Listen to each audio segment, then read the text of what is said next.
आपको बताएं इस्तीफे की बात पर कायम है, लेकिन शर्त यह है कि पूरी अपोजिशन इस्तीफा दे। पीपल्स पार्टी के 25 से 30 MNAs और PTI के 29 MNAs मुस्लिम लीग नून में शामिल होना चाहते हैं।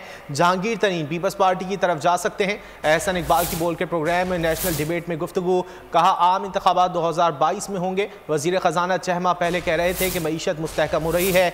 6 माह में मईशत पर कौन सा मीज़ाइल गिरा कि 350 अरब के टैक्सेस लगाने पड़े।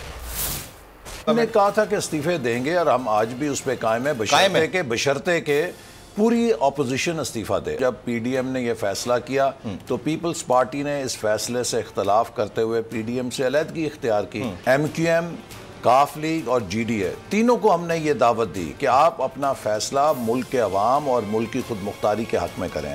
हम एक जमहूरी अंदाज में एहतजाज कर सकते हैं, हुकूमत की पॉलिसियों को बेनकाब कर सकते हैं। यही रोल है अपोजिशन का। हमारे पास कोई वहाँ पे तोपें तो नहीं है जो हमने चलानी है। हमने पहले ऐलान किया हुआ है, अगर पीपल्स पार्टी ने भी लॉन्ग मार्च का फैसला किया है हम उसका खैर मकदम करते हैं। बजट के मौके पे खड़े होकर कह रहे थे कि हमने मईशत को इस्तेकाम पे डाल दिया है। भाई अभी 6 महीने पहले आप सब अच्छा कह रहे थे, ज़रा ये तो बताएं कि 6 महीने में वो कौन सा स्कड मिसाइल गिरा है पाकिस्तान की मईशत पे कि आपको 350 अरब के और टैक्स लगाने पड़ गए।